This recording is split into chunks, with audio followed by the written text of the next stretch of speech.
That was a seminar of senior people. Al-Mittal and Terry Head, I think, was there. That is where the first ideas started as ideas. And they were brought forward to the board. FAIM, I believe, was starting during the presidency of Tom Annesley. And he, together with Brian Bennett, were really the motors to drive the program forward. I worked closely with Ernst & Young to explain to Ernst & Young what an international move was, because they had not a clue. So you know from yourself that you can do a very good job. But the question is, okay, what about your shipping line? Yeah? And what about your destination agent? So if you can audit that, then you have a big step ahead of your competitors. The big multinationals in Europe, from day one, they were enthusiastic about that idea. It took us about 2 years to set up the program at the company, let's say, with the first kind of manual. It was a voluntary basis. It was people who wanted to do it could apply for it. The first certificates were awarded in Brazil.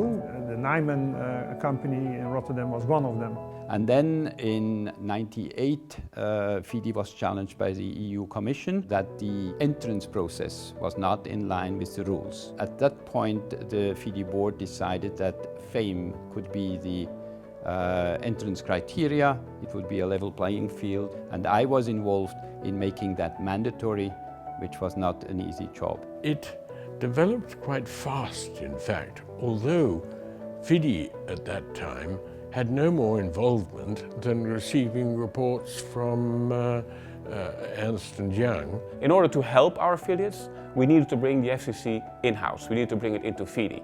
We needed to be able to talk to our customers, the affiliates, and help them reach a standard by providing them templates, guidelines, tips, workshops, all kinds of stuff.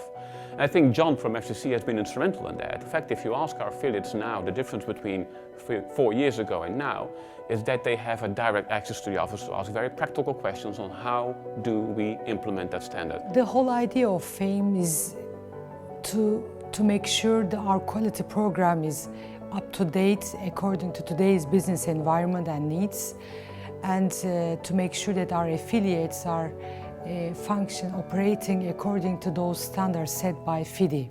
FAIM actually develops with what customers require, with what the market requires, with what's happening in the industry. If you look at today's world, in the corporate world, they're also looking for compliance. It's a unique opportunity for the corporate customer that we do their due diligence in a way, because if they have a new provider, they have to kind of vet that provider. And FAIM does that for them. Our clients have the assurance that the providers are following industry best practices on services, invoicing, getting audited by Ernst & Young. It's accepted by bigger corporate customers, it's accepted by certain governmental institutions.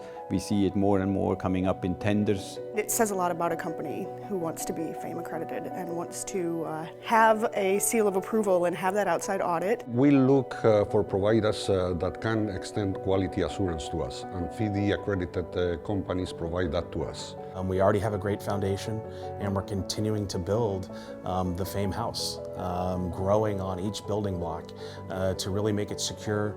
And I don't know if it'll ever be finished, but that's a good thing. We want to continue to grow.